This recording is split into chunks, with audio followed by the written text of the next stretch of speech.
Muy buenas tardes, queridos amigos de Felicitas. Estamos aquí empezando nuestro cafecito online como todos los viernes a las 4 de la tarde.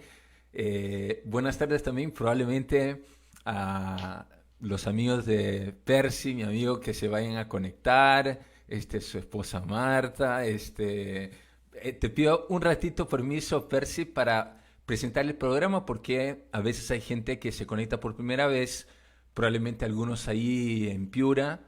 Este cafecito online en Felicitas lo tenemos todos los viernes de 4 a 4:25. Y yo siempre digo que como son 25 minutos hay que aprovecharlos muy bien porque de verdad pasan volando, Percy. Pero bueno, Percy, bienvenido al cafecito. Cuéntanos un poco de ti para que te conozcan. Bienvenido. Gracias, Pablo, por la invitación. Bueno, mi nombre es Percy García Cabero, soy abogado de profesión, profesor universitario, trabajo en la Universidad de Piura desde hace 28 años, es decir, a pesar de los años no pinto canas, pero no porque use algún tipo de tinte especial, sino simplemente porque mi sangre incaica me preserva de las canas. Se te ve como un hombre de Eh, 30 años, Percy. bueno, gracias, gracias. Y bueno, mi esposa se llama Marta, también es abogada, y tenemos 3 hijos. Esteban, el mayor, de 19 años, que estudia Derecho también, lo obvio, estaba presionado por ambos lados, Ajá. pero a las dos niñas siguientes, Rusé de 12 años y Fátima de 7, bueno, todavía están en el colegio, pero ya en los almuerzos dicen que no quieren estudiar Derecho porque ya están cansados de escuchar discusiones de abogados. Oye, más bien Así yo que no me imagino cómo deben ser las peleas entre ustedes dos, entre no, esposo y esposa. olvídate. No, no, no, ahí yo pierdo siempre. ¿Sí? Yo ya ahí yo no yo no gasto ya ni siquiera esfuerzo alguno en tratar de argumentar porque ahí siempre pierdo. Es que tú eres penal, Ahí ¿no? por, Ella es sí, de matrimonial, no es de sé. la vida. No, ella es de administrativo, laboral, tributario, pero lo que pasa es que ella gana siempre. La verdad que Está no, bien, está no hay bien. forma, Bueno, no hay bueno, forma qué de ganar. bueno. Bueno, les comparto también, creo que vale la pena que a los que nos vayan a acompañar ahora en el cafecito, van a ver la grabación, yo lo conozco a Percy de hace años porque yo vivía en Piura, como 10 años, ahí nos conocimos, ahí pudimos vernos varias veces, de verdad tenemos una amistad de hace años que la valoro mucho, Percy, aquí te quiero decirlo así, delante de la gente, en verdad lo valoro mucho la amistad tuya, con Marta también. Eh, Es recíproco, Pablo. También, y bueno, aprovechemos de verdad, entremos al tema porque es un tema, como han visto seguramente en el post, vamos a hablar de la corrupción, que es un tema bastante delicado y peludo, por decirlo así. Pero, Percy, ¿qué te parece si antes de hablar cosas muy así, no sé, pues puntuales, nos explicas qué es la corrupción? Porque yo creo que todos hablamos de corrupción aquí, corrupción allá, papapi, pero finalmente creo que empecemos por definir corrupción, ¿no? Sí, sí, sí. Bueno, definitivamente el término corrupción tiene cierta polisemia, es decir, tiene muchos significados dependiendo de los contactos, de los contextos en los que se utiliza. Digamos, originariamente el término corrupción, por ejemplo, Aristóteles lo oponía a la generación. En la biología natural, la generación se oponía a la corrupción y de alguna forma se entendía como la pérdida de la esencia del ente. Esto evidentemente se ha trasladado de la biología al ámbito moral y fundamentalmente corrupción se entiende como el hecho de que una persona pierde los valores que deberían animar toda su actuación.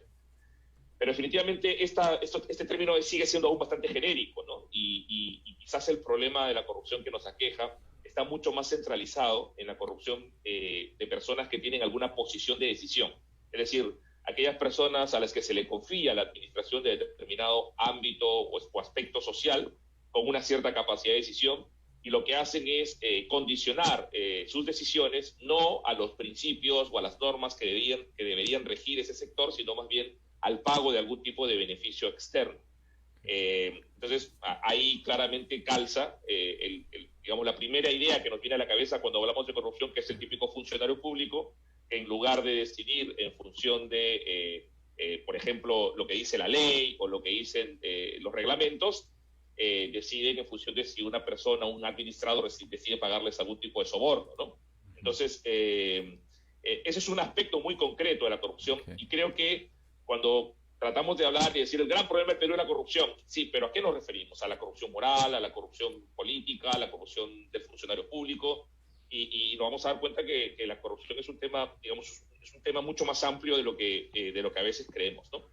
Y Percy, en esa línea que tú dijiste ahora, corrupción política, corrupción económica, corrupción social, digamos, a ver, digamos, para no quedarnos tanto en un plan así muy académico, pero imagínate yo soy no sé, pues, un peatón ahí, o sea, una persona común y silvestre, y tengo que entender mejor cómo poder entender este fenómeno en nuestro país, para que no sea una cosa medio abstracta, Sí, cómo lo claro. tengo que entender, ¿no?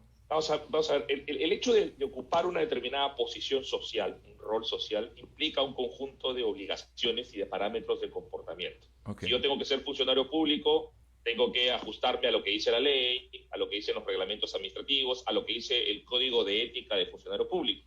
Por lo tanto, cuando yo decido algo, por ejemplo, poner una multa o no poner una multa si soy un policía, o si por el contrario, si tengo que decidir con qué persona contrato, si soy un funcionario público en el caso de una contratación pública, yo me tengo que guiar por las leyes, los reglamentos y las normas que rigen ese sector que yo administro.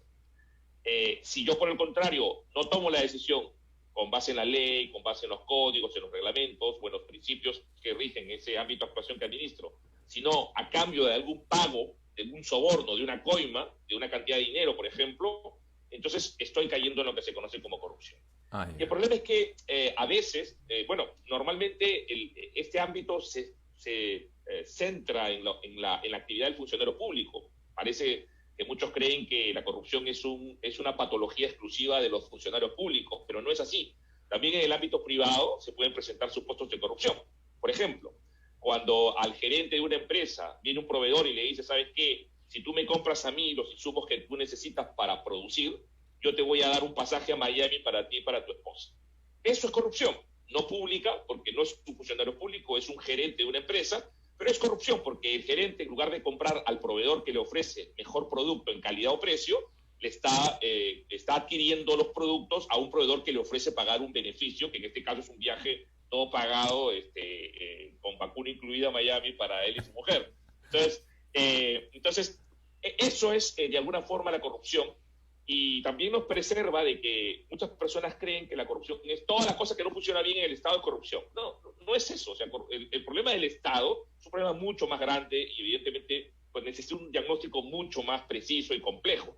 Pero el problema de la corrupción, tendríamos que entender, es este problema de la corrupción, Okay. y habría que ver la manera de poder luchar contra este problema de la corrupción.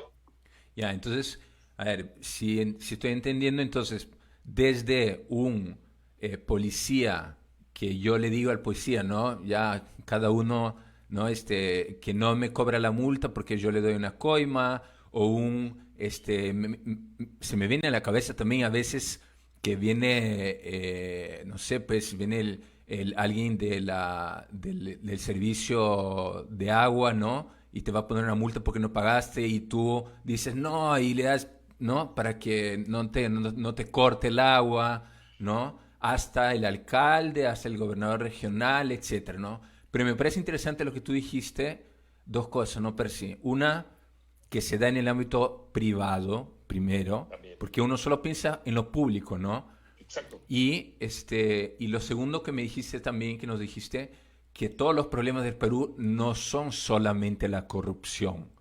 Obvio. Y no viene ahora el caso porque sería, como mismo dijiste, muy amplio, pero por ejemplo, la falta de gestión que hubo con la cuestión de las vacunas. Ese es otro Obvio. problema, ¿no? La incapacidad de gestión, ¿no? Pero sí me parecía interesante si pudieras solamente poner, tú pusiste el ejemplo de yo te pago un viaje a Miami, ¿no? ¿Podrías poner algún ejemplo más, Percy? Porque me parece que es importante que entendamos para podamos hacer un mea culpa a los que tengan que hacer mea culpa y seamos conscientes que no solamente los que están en el gobierno, muchas veces incluso tú como abogado quizás lo sabes mucho mejor que yo, que a veces por vivir en este estatus, en esta manera ya medio corrupta de vivir. En lo privado incluso hay ciertos modos de proceder que parecen comunes, pero son corrupción, ¿cierto? Obvio, obvio, obvio. Por tratar de enriquecer esto con más ejemplos, ¿no? Porque he puesto un ejemplo en el ámbito empresarial, pero puede perfectamente presentarse también en otros ámbitos privados. Por ejemplo, si yo le pago dinero a un periodista para que saque una noticia, digamos, favoreciéndome o tal y todo lo más, también es corrupción privada. Claro, porque el periodista no está actuando en función de los parámetros periodísticos, sino en función de un estímulo externo que tú le das para que pueda enfocar eso en una línea u otra. O, por ejemplo, si tú le pagas, que es lo que, por ejemplo, se está discutiendo muchísimo, de hecho en Alemania se ha tipificado como delito, el caso de la corrupción en el ámbito de la salud. Muchas empresas farmacéuticas, por ejemplo, llevan a grandes viajes, a médicos, congresos, todo pagado y todo lo demás. ¿Para qué? Para que luego cuando ellos prescriban la receta, prescriban su medicamento. No el medicamento, no, digamos, no te prescriben el genérico, no te dicen, bueno, no compra este medicamento, pero puede ser de cualquier empresa farmacéutica. No, compra la de la empresa farmacéutica, que es la que me lleva a mí de paseo cada vez que me hacen estos congresos. Entonces, esto es mucho en general, y lo que pasa es que no hay sensibilidad. Es decir, los ciudadanos tenemos, digamos, la tecla muy sensible cuando se trata de un funcionario público, y cualquier cosa es corrupción. Cuando el funcionario público hace algo que no está bien, corrupción. Pero respecto de la actividad privada, creemos que somos un ámbito, digamos, exonerado, exento de corrupción. Y la corrupción está tan presente en un ámbito como en otro ámbito. Solo que, por alguna razón, está mucho más visibilizado en el ámbito del funcionario público, pero es tan perfectamente posible que se presente en el ámbito privado. Y de alguna forma, el origen es el mismo. Es decir, el origen es conseguir beneficios o enriquecimientos profesionales abusando de una posición de decisión. Okay. O sea, el corrupto, tanto funcionario público como empresario, como profesor universitario, porque, por ejemplo, a mí también me podrían corromper si un alumno viene y me dice, profesor, no me va bien en su curso, intento estudiar, pero no como esto, y yo le digo, bueno, pues si tú me das tal o cual ventaja, te apruebo el curso. Es corrupción. Que sabemos que ocurre. Obvio que ocurre. Entonces, claro, y eso no es delito para empezar, a diferencia de la corrupción pública, y existe una cierta, digamos, complacencia social, en el sentido de decir, bueno, tampoco está tan mal, ¿no? Pero al final el problema es el mismo. O sea, el origen es evidentemente una inversión de los valores, en el sentido de creer que la forma de conseguir beneficios económicos lo permite todo. Es decir, que el hecho de que yo necesito, o sea, el hecho de que yo pueda generarme ingresos necesarios para tener una buena vida, etcétera, etcétera, pues justifica que en principio yo pueda condicionar mi propio trabajo al pago de beneficios que no se encuentran justificados. Percy, y ahora que creo que ya tenemos bastante más claro, más definido esto, ¿cómo ves tú en tu experiencia profesional como profesor y, bueno, como abogado también, ejerciendo como abogado, de qué manera podemos, no sé si sería muy ambicioso decir erradicar o por lo menos mitigar, ¿no? este fenómeno, ¿no? ¿Tú qué ves? Bueno, claro, lo que pasa es que existen, por decirlo así, dos planos en los que se puede trabajar de cara a luchar contra la corrupción. Uno es el plano represivo, obviamente, son sancionar a las personas, por ejemplo, a los funcionarios públicos disciplinariamente, administrativamente, cesarlos, ponerles multas, suspenderlos. Y luego, incluso en los casos graves, como conocemos, por ejemplo, y lo que ha padecido el Perú en las últimas décadas, la corrupción pública, los delitos de corrupción, que ya se persiguen penalmente y que implican prisión. Y de alguna forma, la política del Estado en la lucha contra la corrupción ha estado muy centrado en la parte represiva, ¿no? Y la gente quiere represión, y la gente quiere que los corruptos vayan presos toda la vida, y la muerte civil, y etcétera, etcétera, ¿no? Pero el otro lado, el otro plano de lucha es el plano preventivo. Y es el plano en el que poco se trabaja, primero porque no es rentable políticamente, porque son políticas normalmente de largo plazo. Entonces, los resultados los ve uno, digamos, en 5 o 10 años, no los ve inmediatamente. Y entonces, eso para los políticos que necesitan réditos inmediatos no resulta tan atractivo. Y además es caro, porque implica una inversión mucho mayor a que simplemente modificar la ley y pasar la pena de 5 años a 10 años. Entonces, mientras que subir la pena al delito en el Código Penal no te cuesta nada, una política pública dirigida a prevenir, a generar condiciones para erradicar la corrupción, te cuesta tiempo, te cuesta dinero y no hay beneficio político inmediato. Entonces, eso hace poco atractivo para los políticos digamos, los procesos de prevención a largo plazo. Por ejemplo, ¿qué tendría que trabajarse? Una escuela de funcionarios públicos. Una escuela de funcionarios públicos que no solamente los capacite de forma técnica, que también es importante, y evite también el que los que llegan a una determinada posición en una institución nombren a sus amigos o a sus correligionarios sin ningún tipo de mérito, ningún mérito técnico. Bueno, entonces haces una carrera y todos los que quieren ser funcionarios públicos tienen que pasar por esa escuela de funcionario público. Pero además tienes la oportunidad de trabajar la parte ética de manera, digamos, muy sólida del funcionario público, de manera tal que aquel que hace la escuela de funcionarios públicos no solamente sale técnicamente preparado, sino sobre todo muy fortalecido en los valores éticos sobre cómo tiene que ser su proceder. Si uno ve un poco la experiencia en otros países, aunque en los últimos tiempos, por ejemplo, en Chile se ha cuestionado mucho la figura de los carabineros, pero durante mucho tiempo los carabineros han tenido una percepción social en Chile muy buena, o sea, de gente muy correcta, ¿no? Y son policías, pero muy respetuosas y socialmente se les valora mucho. ¿Por qué? Porque ellos han tenido una mística muy clara de que su trabajo tiene que ser un trabajo honesto, un trabajo sin corrupción, un trabajo sin coima, y han generado evidentemente un prestigio social que hasta el propio carabinero lo hace sentir, digamos, complacido de ser carabinero, ¿no? En cambio aquí en el Perú, al policía, por el contrario, se le mira siempre con un poco de sospecha, ¿no? Entonces, eso, por ejemplo, es un punto, pero son muchos puntos que hay que trabajar. Y obviamente, y aquí te dejo simplemente para poder seguir conversando, y esto no sea un monólogo, pero obviamente la parte de la educación es fundamental, porque si uno ve un poco cómo ha evolucionado la educación, tanto la de colegios como de las universidades en el Perú, el acento se ha puesto mucho en el aspecto técnico o profesional. Es decir, claro, ahora los grandes colegios quieren sacar alumnos que hablan 3 idiomas, que saben un montón, filosofía, literatura, bueno, matemáticas prácticamente ya son unos Pitágoras, pero la parte cívica, la parte de valores, la parte digamos, de valores para vivir en comunidad, eso se ha descuidado muchísimo. Entonces sale gente muy preparada en el ámbito técnico, pero muy floja en el ámbito de valores. Esos ciudadanos son presa fácil, son caldo de cultivo para ser un corrupto en el futuro. Porque su esquema de valores es un esquema de valores, digamos, muy flácido, ¿no? Y por lo tanto fácilmente moldeable, o en todo caso fácilmente manejable de cara a la incorporación de ciertos comportamientos corruptivos.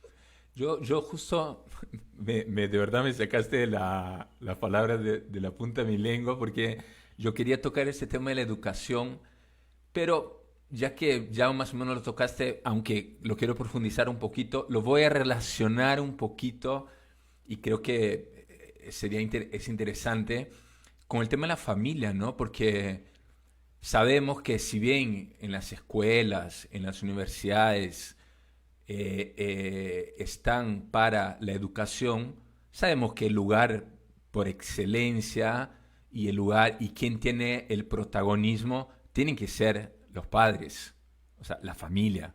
Entonces yo creo que no es el tema ahora, pero por lo menos vale la pena ponerlo en el tapete, que muchos de los problemas de la corrupción, de la falta de valores, es porque hay un problema antes mismo educacional en nuestras familias, ¿no? Obviamente. No. A ver, como dice, la primera escuela es la familia, eso está claro, ¿no? Y es ahí donde también cojea el tema, sobre todo en la actualidad con padres que están ambos dedicados al desarrollo profesional, ¿no? Que entran un poco en esta espiral de trabajo, ¿no? Que ya no es full time, sino full life, ¿no? Más aún con estas épocas modernas de trabajo remoto, donde prácticamente no hay desconexión digital. Entonces, eso implica un descuido tremendo a los hijos. Y además existe ahora el facilismo de la televisión, de las series, de Netflix. Entonces, al final, ¿quién cría a tus hijos? Netflix, Prime, HBO, Disney Plus. Esos son los que crían a tus hijos. Y entonces, ¿qué películas o qué series ves ahí? Bueno, ves una serie donde, por ejemplo, Maléfica, que era la bruja mala, resulta que es buena. Cruella de Vil, que era la mala que quería matar a los 21 dálmatas, pues ahora resulta que es buena. Drácula, Lucifer. Entonces, claro, al final, esa diferencia clara entre el bien y el mal, entre lo correcto y lo incorrecto, entre lo bueno y lo malo, entre lo justo y lo injusto, que se mamaba desde el principio de la familia, se pierde con el relativismo que ahora mismo en el que están los jóvenes. Y los mismos héroes, ¿no? Y pensando en Marvel, pensando en DC Comics, ¿no? Los mismos héroes, no, las películas no te dejan así claro que tienen una conducta recta, buena, porque también es una mezcla, tienen de que sí quieren lo bueno, pero a veces, ¿no? Caen por aquí, Sí. caen. Entonces, Sí. hay un Hay un caldo de... relativismo claro. Un relativismo Sí, claro. sí. Lo bueno puede ser malo y lo malo puede ser bueno. Así es. ¿No? Y Pero, claro, o sea, yo tengo un hijo joven que ve las series y se sienta y me dice, bueno, es que Lucifer en realidad tú no lo entendiste. Oye, ¿qué cosa? Le dije, ¿cómo no voy a entender a Lucifer? Y dice, no, es que la serie dice que no sé qué. Entonces, claro, empiezan a relativizarlo. Y no digo, a ver, no digo que hay que perder la capacidad crítica. Obviamente yo no quiero que mi hijo pierda la capacidad crítica, ninguno de mis hijos, ningún peruano. Pero sí tener la capacidad de poder diferenciar lo que es bueno y lo que es malo. sí, Eso es básico. sí. Y ahí, regresando un poquito a lo que tú dijiste de la educación, Percy, eh, que ya hace años, hace muchos años ya, por ejemplo, hablando en la universidad, hablemos de la universidad porque tú ahí eres catedrático en la Universidad de Piura, este, que bueno, yo estudié ahí, no es el caso de la Universidad de Piura, pero muchas universidades que ya esos famosos estudios generales, ¿no? Que son en los normalmente dos primeros años, que son estudios de filosofía, de ética, de educación civil, de historia, humanismo que te humaniza precisamente. Prácticamente hay universidades que nada, ¿no? Entonces, no sé si podrías también desde tú, ya quizás no tanto como abogado, sino como catedrático, ¿cómo lo ves tú eso? ¿Cómo hemos llegado hasta este punto? O sea, ¿qué está pasando? Bueno, yo creo que eso también viene de presiones externas, no sé si calculadas o no calculadas, pero son presiones externas que ahora mismo te hacen, a través de programas de acreditación, establecerte más o menos unas mallas curriculares más o menos iguales, similares, y en los que, como les comentaba hace poco, prima la parte profesional, la parte técnica, ¿no? Y la parte de formación humana pues, empieza a reducirse notoriamente, ¿no? Y se considera como algo que por último no tiene importancia, ¿no? Cuando es fundamental, o sea, yo prefiero un profesional más o menos pero honesto, ¿no? A tener un gran profesional pero con unos valores absolutamente invertidos o relativizados. O sea, definitivamente desde el punto de vista de la sociedad, mucho más útil es un profesional que cumple, aunque no sea de élite, pero con valores claros, ¿no? Por eso a mí esta de la frase que usaba la Universidad de Piura me encantaba cuando decía mejores personas, mejores profesionales, ¿no? Es decir, en realidad lo que hace de un profesional, un buen profesional es que sea una buena persona. Y eso es en lo que tenemos que trabajar y creo que estamos perdiendo de vista este punto a nivel de la educación colegial como también de la universitaria y de la técnica, que es una educación intermedia, ¿no? Percy, mira, efectivamente nos falta un minuto, se pasó volando, pero sí, si pudieras dar una brevísima reflexión, una brevísima, pero creo importante, de este tema en que estamos hablando en vistas, que ya estamos a puertas las elecciones, ¿no? Quizás alguna reflexión importante, no sé.